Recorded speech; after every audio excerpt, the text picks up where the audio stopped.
जय हिंद साथियों, नमस्कार। आप सभी साथियों का एक बार पुनः आपके अपने YouTube चैनल पर स्वागत है। आप सभी साथियों को मेरा प्यार भरा नमस्कार। तो आज हम लोगों का जो अगला श्रृंखला आपका दूसरी क्लास होने वाली है, जिसमें आज हम लोग 38 क्वेश्चन लेकर के आए हैं।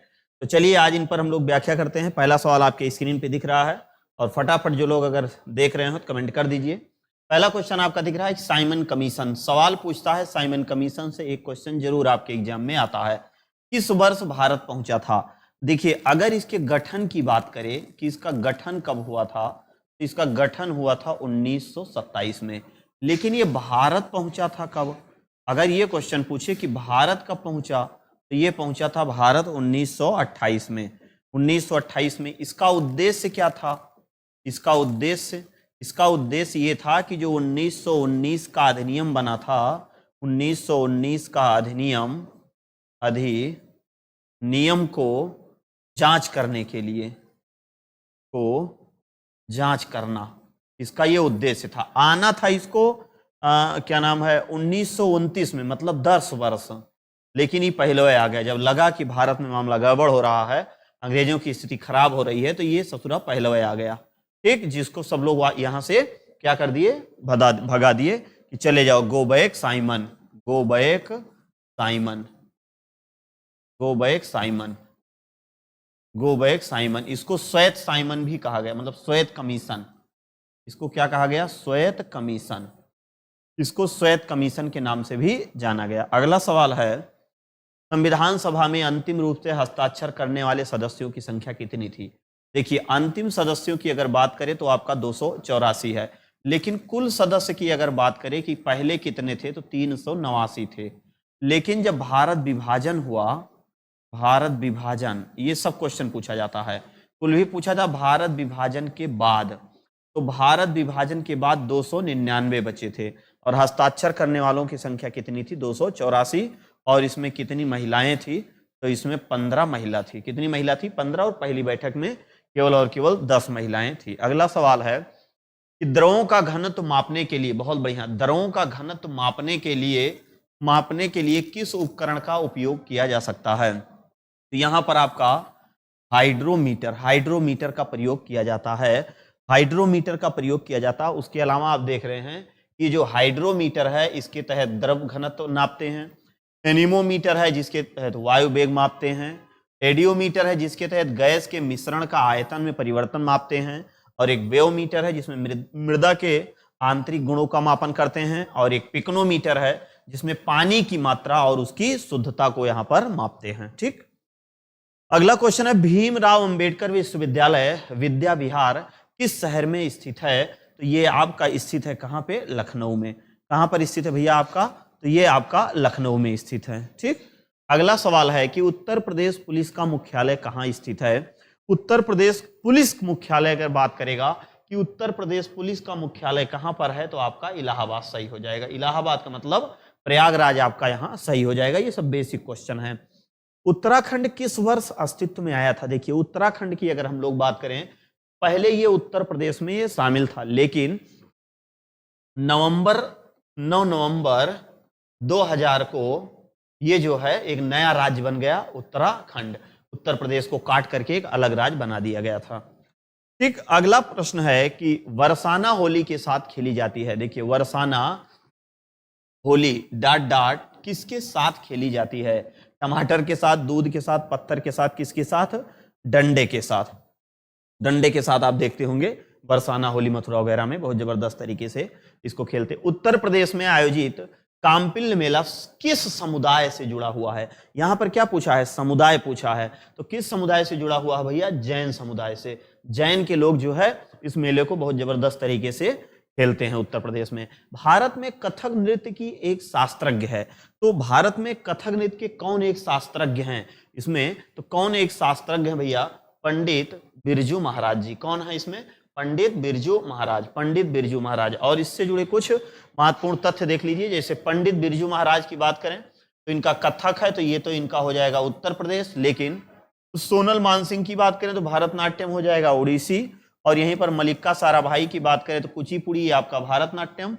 उसके बाद उदय शंकर की बात करें तो आधुनिक भारतीय नृत्य की इनको जन्मदाता माना जाता है। निम्नलिखित में से कौन सा यूपी पुलिस विभाग की चयन प्रक्रिया के चरणों में से एक नहीं है? जो उत्तर प्रदेश पुलिस भर्ती है इसमें कौन कह रहा है कि नहीं है? देखिए, शारीरिक परीक्षण होता है, सही है।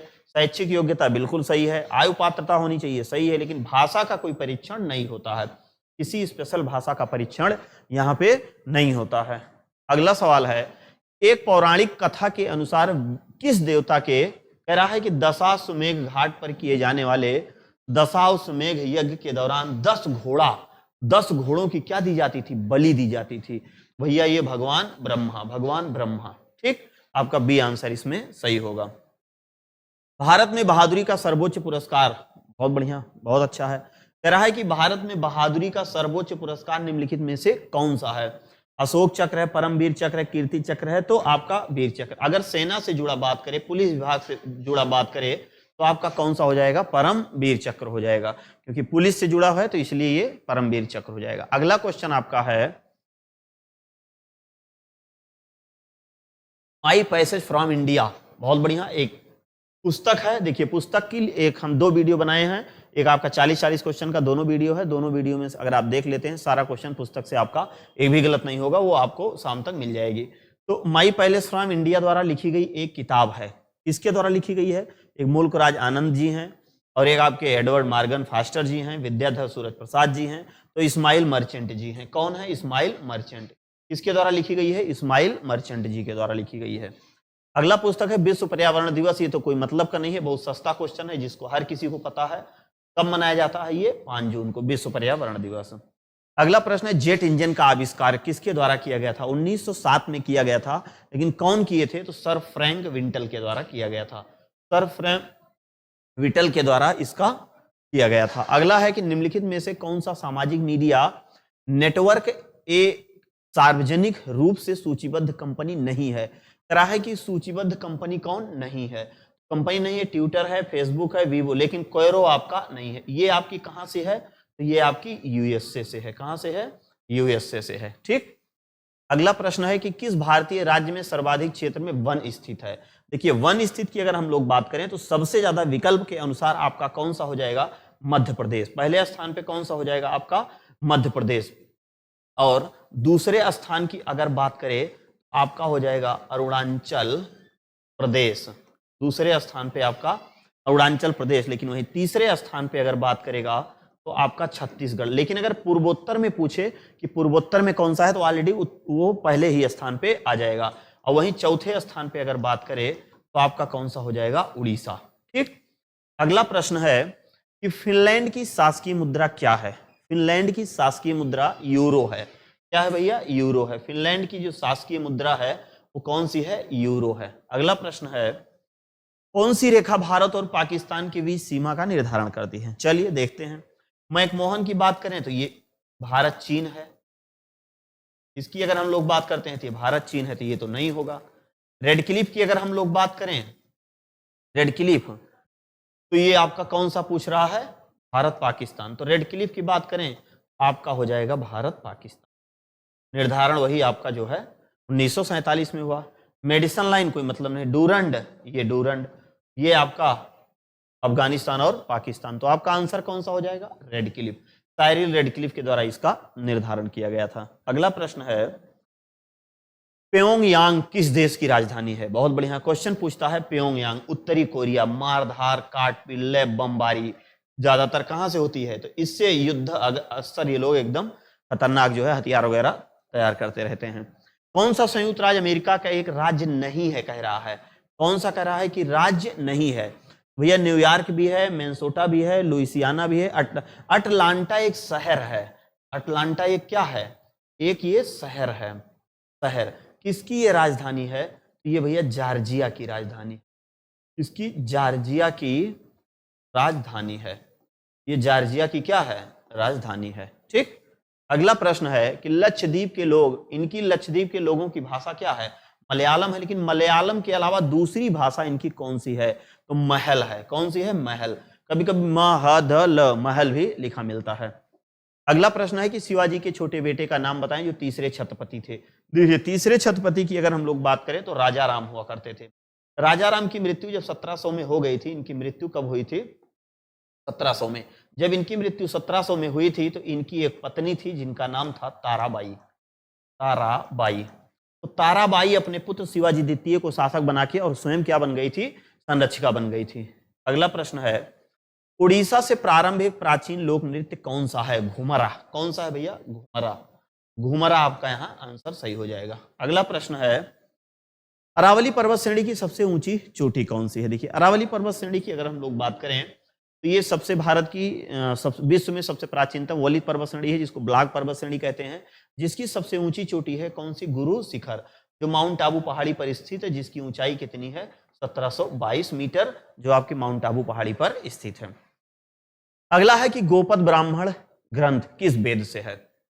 देखिए तत्पथ की अगर बात करता है ऋग्वेद होगा, गोपथ की अगर बात करेगा तो आपका अथर्ववेद होगा।